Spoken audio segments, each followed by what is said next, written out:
Thank you so much, Gino, for joining us here at the Dwellynn Show. I really appreciate your time. I've been trying to get you on the show for some time now, so it's awesome you're here. Thank you. Thanks for having me on. I appreciate it. So real briefly about Gino, is a father of 6 children, 20 years, no, actually 25 years as a restaurant owner. He's also a graduate of IPEC, which is the Institute of Professional Excellence in Coaching. He's a certified professional coach. He actually exited the rat race in March 1st, 2016. Now he's the founder of Gino's basically family business. He's also a partner at jakeandgino.com, which is basically a real estate education company. He currently owns about 848 units valued at $51 million. So, Gino, I'm sure you can do a way better job than I can. Can you tell us a little bit more about yourself to our Dwell listeners here? Sure. Got into the restaurant business when I got out of college. I followed my father's footsteps. I went to college. I graduated. I loved the business for the first 10 years or so. When the recession came in 2008, things for me changed. Started having a family, started worrying about bills. I always tell people, really, when you're young, you really should focus on financial freedom, because if you can become financially free and really pay your bills and take care of that, the sky's the limit. The opportunities will come. You'll be able to focus on your passion. Most of us get stuck in the daily grind, having to pay bills, not being able to focus on, investing in yourself. And around 2008, 2009, I was blaming everybody, blaming Obama, I was blaming the economy. But really, it's all about what was going on inside of me, right? And that's what I learned. That's why I went to coaching school, more for personal development, not to become a life coach. But that really, turned the tables for me. I said to myself, I want to become financially free. How do I do that? I had experience in real estate, so I said, listen, I like multifamily real estate, and my why was big enough. My why was really big. You need to have a big enough why. I wanted to spend more time with my family. I wanted to be able to create passive income. I wanted to be able to have a great lifestyle where, 6 months ago, I just moved to Florida from New York. I wanted to do things that I couldn't do when I was working at the restaurant. I wanted to have my weekends off. I wanted to spend time with my family. So those whys were really strong for me. It just led me to figure out how. And multifamily real estate was the avenue on how to figure out how to do that. So I just, partnered with Jake back in 2011. We bought our first deal in February 2013. I guess the rest is it, and great 5 years for us. Wow, awesome. So a couple of things there. You talked about, being in the restaurant business, kind of you joined the family business. And then you also talked about your partnership with Jake. So I think let's first start with the restaurant business. So you were in the restaurant business. My question is, do you think some of the skills that you learned, running a business, the restaurant, do you think those were transferable skills as a, real estate investor, especially multifamily?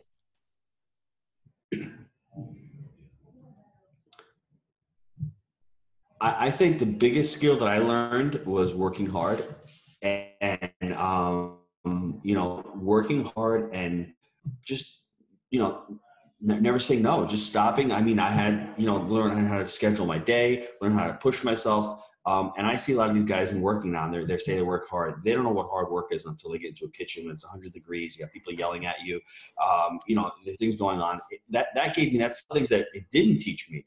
I didn't learn how to scale a business, right? I didn't learn how, I had one restaurant, but now I've got it was going to be a little bit over 920 units now coming up in March, right? I didn't know how to scale a business. I was not in a great environment where I did it, and I didn't know how to do leadership. So I had to learn all the skills. Running a business, a small business, I always use the word small business, and that's how it was. It stayed as a small business for me. It didn't transfer into a larger business. Once I started doing life coaching, I learned myself, hey, listen, how do you scale a business? Let me learn from people who are doing it. That's what it didn't teach me. But it did teach me, working with family is great. I love working with family. It actually taught me how to deal with a partner, because my brother was a partner. So I learned how to deal in partnerships with him. I learned how, as far as income expenses go, I learned a lot of that stuff. But as far as transferring it to getting to a business where you can actually systematize it, I had to learn that on my own. So partnership, you said, your brother is your partner. So there's a lot of talk about, going into partnerships in general, but let alone going into partnership with a family member. So now that you're obviously in a partnership, going pretty well, or I would say anyway, what would be your tips for a real estate investor that is looking to probably maybe just leverage on somebody's expertise and partner up with someone, what are the things that they should look out for in partnerships? Well, I think that it's like hiring an employee. You really take your time on making the decision. And once you made the decision, you fire quick. If you see something's going wrong, something you don't like, you either have that conversation that's really uncomfortable real quick, or you get rid of the relationship. To choose a partner, it's like getting married, right? I mean, you're going to be with that partner. I speak to Jake 5 or 6 times a day. I just had an hour live call with him. I do podcasts every week. I'm with him all the time. So if it's somebody you don't want to work with, or you don't like working with, don't partner. That's the first thing, because you're going to be doing a lot of business with them. Second thing is you have to be able to trust them. Are they moral? Are they ethical? I think the third thing is they have to have some type of skill set where they have to work hard. And you don't have to be there saying, I did this, I did that. You have to be willing to take the brunt of the work and really not worry about who's doing more work, but making sure that your partner is holding you accountable and you're holding your partner accountable. And I think the fourth thing is, I think the most important thing, I think, is goals. Are your goals aligned with his goals? Jake and I both wanted to get out of our jobs, achieve financial freedom, get out of the rat race, and also create passive income. Now, we weren't doing that with single family homes, and we weren't doing that with fix and flips. We weren't doing that with multifamily. And our goals continue to evolve, and we have the same vision for the future. So you need to have a similar vision, similar mindset as your partner does. I think those are the most important traits in a partnership. Wow. There's a lot of good stuff in there. So you guys you did achieve financial freedom in March 2016. Can you kind of walk us through the step, even like from a mindset perspective, that you took to actually make that decision? And when you made that decision, how did your partner take it? I mean, sorry, your wife, not, your business partner. How did she take it? Because a lot of people are like, well, how am I going to tell my spouse that, I want to quit and I've got a kid or a baby?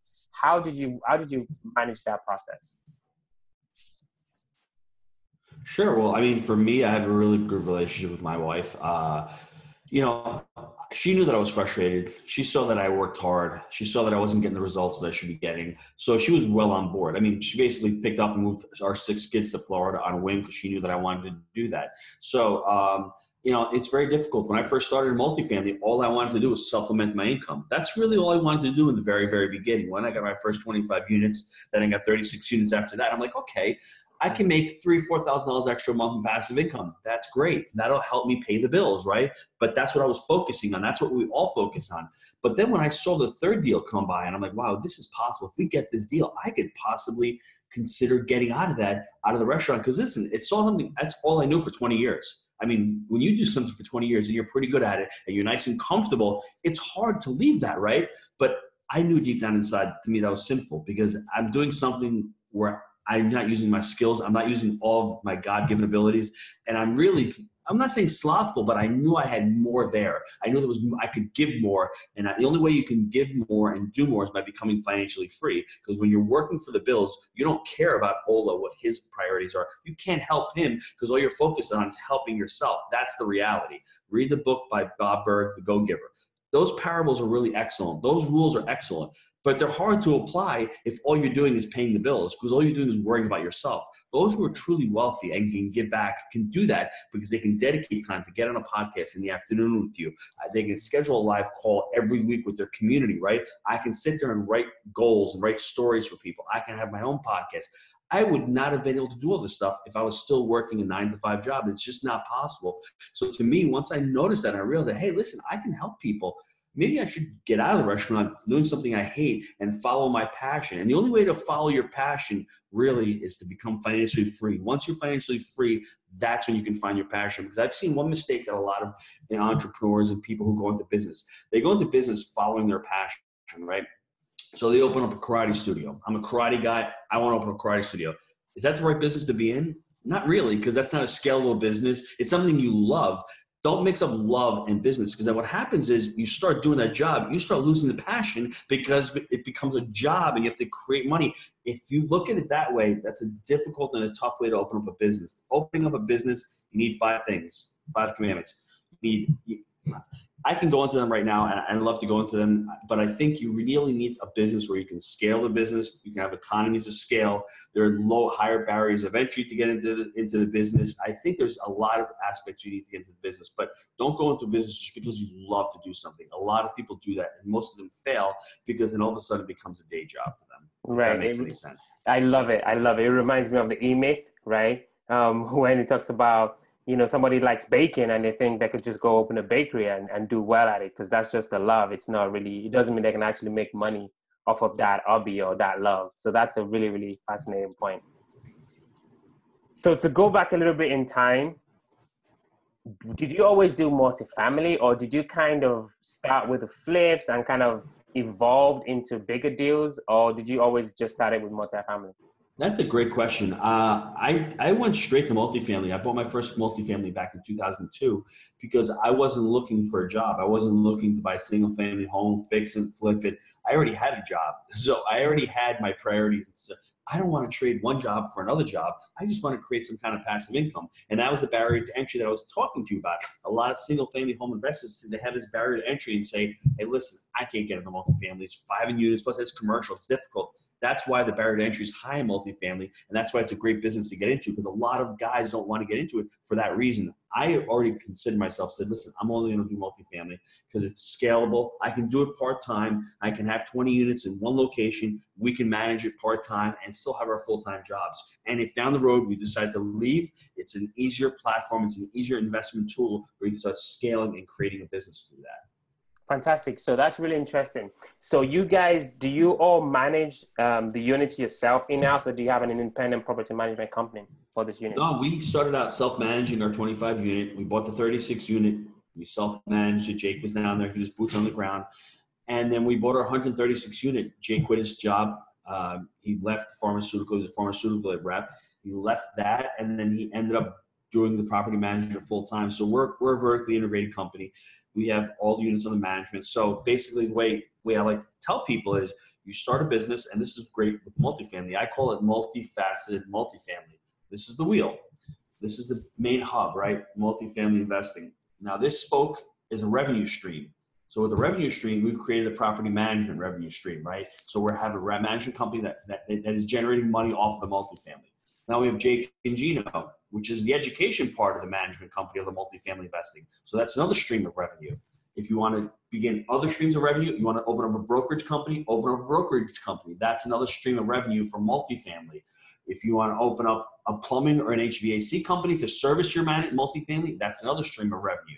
If you want to open up a cleaning company where you have like 900 units under management, you want to have your own cleaning service, you can open up a cleaning company. That's another stream of revenue. So what I love about multifamily is there's multiple streams of revenue. And within the multifamily space, in your property, you have trash valet, you have laundry, you have cable contracts. You have so many different forms of revenue within that you're trying as an entrepreneur to grow as many streams of revenue from one form of business. And that's what multifamily investing is all is. It's why it's exciting to us, to be honest with you, because we're able to start growing all this. And from the spokes I was showing you, we haven't syndicated yet. So syndication is another spoke, another actual stream of revenue that you can get from multifamily. So it's exciting. It's an interesting model. It's an interesting tool. But we get caught up in the day-to-day operations where we say to ourselves, as investors, 25 units. I just want to get 25 units. I need to make $100 cash flow per unit. There's so many other benefits to it. There's the tax benefits that you're going to get for it. There's the principal pay down that you're going to get for it. If you're managing it, you're going to get a property management fee. There's so many benefits to multifamily other than just that cash flow that Jake and I, that's what we focus on in the beginning also. That's what all beginning investors focus on, is how much am I going to make as part of cash on cash return. But there's just so many ancillary benefits to investing in multifamily. Oh, wow. That I have not heard before, that the spoke analogy. I really, really love that. So I was just kind of thinking when you were talking then as well. So now that you have all these other businesses attached to the multifamily, does that take up more time? Because there's this myth that property management, takes a ton of time. So that's why you have this apartment syndicators would usually default to just outsourcing the operation part of that business to independent property management companies. Is that myth, or is that actually true? Well, I mean, there's truth to it. That's why you have partners. That's why Jake is doing the day-to-day operations of the property management company, and I'm doing day-to-day operations of Jake and Gino. We're able to scale it. Now we've got 25 employees. Multifamily allows you to hire employees. So Jake's not out there plunging toilets. He's more of an asset manager, and I'm asset managing also. And the same thing with Jake and Gino. I'm running the full day-to-day operations. We're hiring a sales guy to start selling our educational products. But the podcast is a great lead magnet. We use our podcast to get investors. So we're creating an investor database for the syndication. I'm able to speak to some amazing people on the podcast. You've seen our guests. All those guests we're learning and educating ourselves to use for multifamily. So that's how you learn stuff, by talking to guys who are much smarter than you, learning techniques. We've talked to Cameron Harold on how to, hire employees, how to scale your business. That's stuff that we never would have done if we just stayed in the multifamily space and we didn't branch out and try to educate ourselves. So it's hard. Property management can be difficult, but it's all about the people you hire and the people you train and the people you bring on. And the fact that you have partners, it'll help you scale a business. So I can jump in and help on the property manager side if he needs stuff, and he can jump in and help on the Jake and Gino side as he needs stuff. And as you start scaling it out and you want to, bring on, let's say you want to hire a plumbing company or create a plumbing company, you bring a partner into that. You don't have to have the whole pie. You can share the pie. That guy, that company can actually go and do his own jobs. You get a percentage of his jobs, but then again, he's going to be there and servicing your property. So you see how it works hand in hand.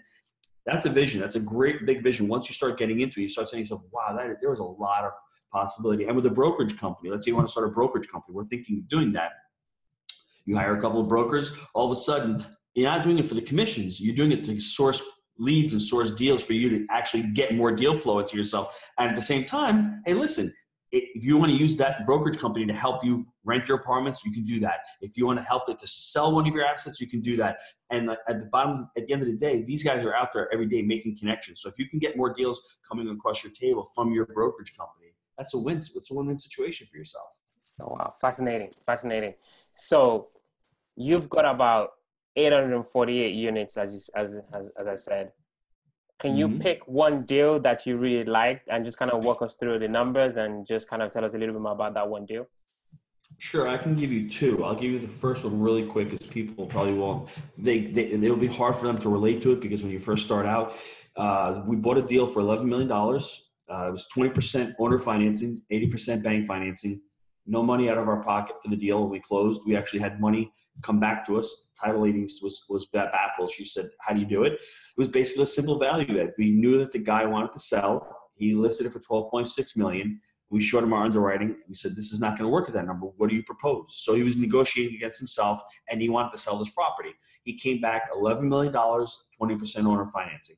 The bank gave us that deal because the bank knew that if we didn't pay, the owner would just take the property back. The owner was a mom and pop guy. He was 281 units. He tried to sell to his brother 6 months ago. His brother screwed the whole deal up, so he took the property back and was really motivated to sell. One of those deals where a real estate investment trust does not want to take it over because it's hard to manage. They're a little spread out. The mom and pop investor, it's too high. So it was a really specialized deal for us. We bought it August of 2015. 18 months later, we refinanced it. We paid off the seller his 20% note. We own the property with no money down, and it's cash flowing wonderfully for us. That was a deal we did about 2.5 years ago. Now, the third deal that I referenced, it was 136 units. We bought it for $4 million. True value add. Another mom and pop investor, but these were doctors who owned the property. The doctor's wife was managing it. She was managing it poorly. She was doing $50,000 a month in revenue. $53,000 was when we took over. Within a year, that number went up to $80,000, because what we did was she was renting it for $450 a month. She had high credit scores. There was a lot of vacancies. 5 of the units were being used as storage sheds. We had about 80% occupied when we took over.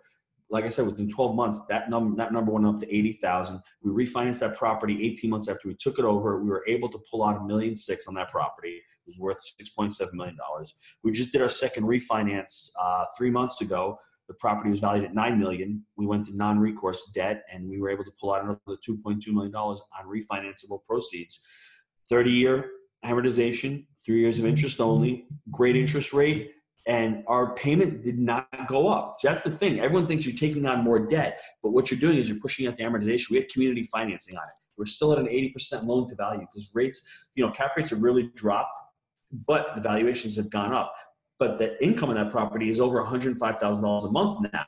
So you can see it, how the income is scaled up so much that our income is going up. The higher income will support the higher mortgage payment. So we've been able to pull out almost $4 million on this property through two refinances, just this one property alone. Wow, those are like incredible numbers, incredible numbers. So if one of our Dwell listeners is listening to this and is like, wow, what, Gino is talking about is almost like out of my scope, right? Like these are like huge numbers, they're massive, but maybe we missed out on something really key. You did say no money down. So That's right. You combined, seller financing with bank financing without anything out of the pocket. So what would you say to that kind of person that we all assume, let's just assume this person, they have the grit, they can go out there and get stuff done. How would they go about finding that kind of deal? That's a good question. Let's backtrack 1 second here. Now, what I did was I educated myself. We all love bigger pockets. We all love free stuff, but I educated myself. I spent thousands of dollars on personal coaching. I spent thousands of dollars for IPEC. I spent thousands of dollars on mentors. I'm in mastermind groups. So I'm surrounded by people who are doing it, who've done it, and I'm not asking for something for free. I'm providing value to them and I'm paying them. Most people don't want to go that far because they're not serious. I was serious and dedicated because I hated my job. I wanted to get out of the grind. The only way I could do that was knowing that I had to be fully committed and I had to educate myself and know what I'm doing. Now, if someone comes on bigger pockets and asks me, how do you find deals? That doesn't show me that you're really serious, because if you're just looking for a deal, I'll give you a deal. You won't even know what a deal looks like if you don't know what I'm saying? Or what market are you looking in? What broker connections do you have? You have a team built. You know how to underwrite the deal. You have your financing aligned. There's so many components that need to go into a deal. So the first question you should be asking yourself is multifamily for me? Do I want to get into multifamily? And if it is, and a lot of people out there should, the market's elevated. I understand that. But the markets, there's a cycle. There's going to be ups or there's going to be downs. So whatever you learn today is going to be applicable 3 years from now and 5 years from now for the majority. Maybe some technology changes, but basic underwriting, basic market, strategy, market development, where you build a team, that is knowledge is all you're going to learn. So the first thing is, don't be afraid of spending money on yourself. Don't be afraid of educating yourself. Go to live events. Go talk to other people who are doing it. See what they're doing. Look at people's case studies. Find stuff out. Don't be afraid to spend some money. That's the first thing. The second thing is really choose a market. I want you to find the market that works for you. If it's outside your backyard, it might be a little more difficult when you first start. But listen, I was investing up in Rochester in my early days when I hired a property management company. I started small. The key for me was I started small. I was able to sell those assets 4 or 5 years later when I got serious with Jake. Start small, but pick a market. Don't pick too many markets when you first start out. Maybe 1 or 2 markets. Whatever you focus on grows. So if you're looking at, let's say, Chattanooga, Tennessee, focus on that market. Start analyzing deals in that market. Learn what things cost in that market. Learn what the demographics are. Learn what the job growth is. Make sure that's the market you want to go. And once you do that, start analyzing deals and start building team in that market. Fantastic. I really, really like that. When I get calls sometimes from folks from BP, and my response is similar to yours. I tell them, hey, like in the city of Baltimore, I've analyzed over 100 buildings. So when I get a deal, I know exactly what a deal looks like within minutes. That's right. So thank you so much for that. I was looking at your book, Barbaro Profit. So can you just tell us a little bit more about your book? I haven't had a chance to read it yet. Could you just give us kind of a little synopsis about it? Sure. Well, like I said, we wrote the book, and it's all about educating yourself. And when you write a book or you put pen to paper, all of a sudden you have to start educating yourself, and you have to start writing stuff and making sure and researching stuff. So that was like the genesis. We had a good time doing it. We did it because we noticed a pattern in all of our deals. They were all mom and pop deals, and a mom and pop basically is a motivated seller.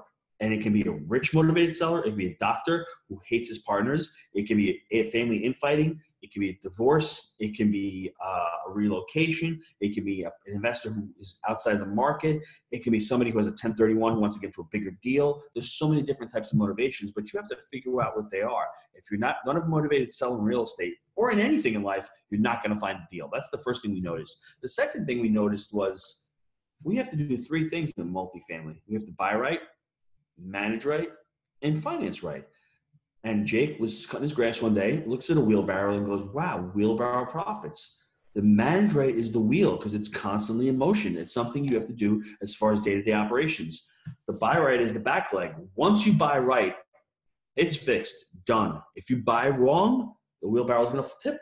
Same thing with the finance right. The finance right's an evolution. You want to get the community banking in the beginning if you can't get Freddie or Fannie agency, but you want to go and you want to lock in long-term, low interest rate financing. Buy right, manage right, and finance right. That's what we teach. If one of those is weak, if you've done buy right and finance right, great. But all of a sudden you're managing and suffering, that asset is not going to perform the way it should. So in our book and in all our teachings and our trainings, we've built our whole entire platform around those 3 steps. Simple, right? Not easy, but it's a simple framework for people to follow. And those are the 3 pillars that we call that you have to focus on to become, a really successful investor. Awesome. I think you kind of touched on my next question. So jakeandgino.com, that's your educational platform.